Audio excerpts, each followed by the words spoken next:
Fake it till you make it implies that one should project a false confidence, strength, optimism, and that act would actually lead to something positive. For instance, if you were to pretend to be happy by smiling and acting upbeat, does that actually make you happy? Or if you walk around with a certain poise or self-assured body language, you're acting, obviously, but does that actually make you confident? And I think the answer to that is yes. In both cases, yes, but only to a certain extent.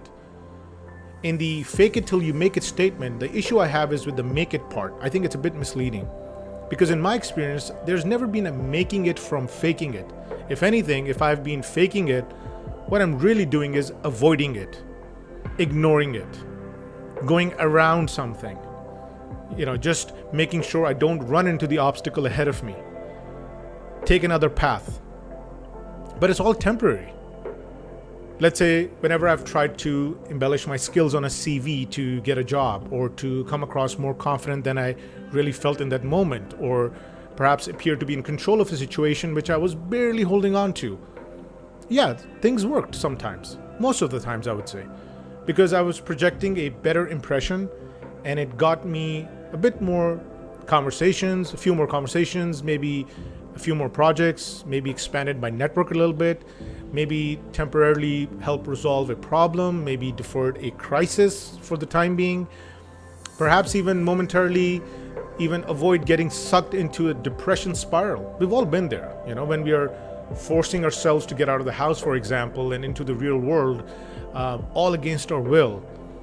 But we do it because we know it's in our best interest. It's a survival instinct. And that faking it comes from that survival instinct. That no, I don't have the solutions, but I can't take that shock, all of it right now, or I can't go down this slippery slope right now. Let me just avoid it, ignore it, bypass it. So yeah, basically in the real world, practically, real situations and real problems, faking it works. But again, like I said, it's temporary. However, if you want to resolve something for good, mark my words that you cannot fake it. You cannot pretend the obstacle doesn't exist. You cannot bypass it. You can't bury it. You can't deny it. You can't ignore it. And you can't even half commit to it. There's certain things in life that we have to give it 100% of our energy, our focus, our time, our priorities. It's all or nothing. So some challenges, some obstacles, we've got to take them head on. We have to face them. And when you face up to a challenge, when you face it, you are actually thrown into the proverbial boxing ring. It's you versus whatever that's holding you back. So it's you and your obstacle going head on, all of you versus all of the obstacle, right? And just like in a boxing match, you can go to the corner for a quick breather and a bit of guidance and coaching, but in the end, it's still you taking on that obstacle head on.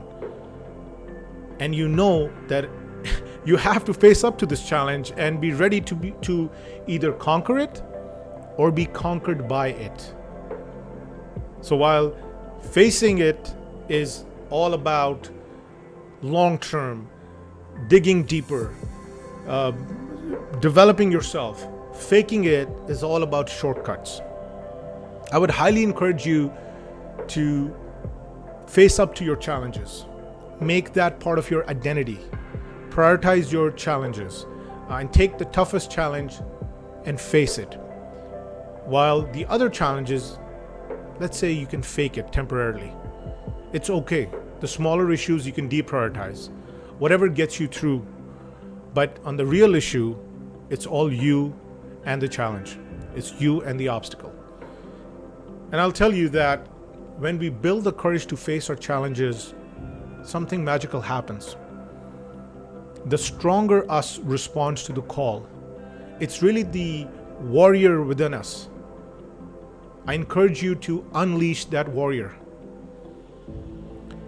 I'll leave you with a quote by Ryan Holiday, the author of The Obstacle is the Way. And he writes, I quote, "The obstacle in the path becomes the path. Never forget, within every obstacle is an opportunity to improve our condition." End quote.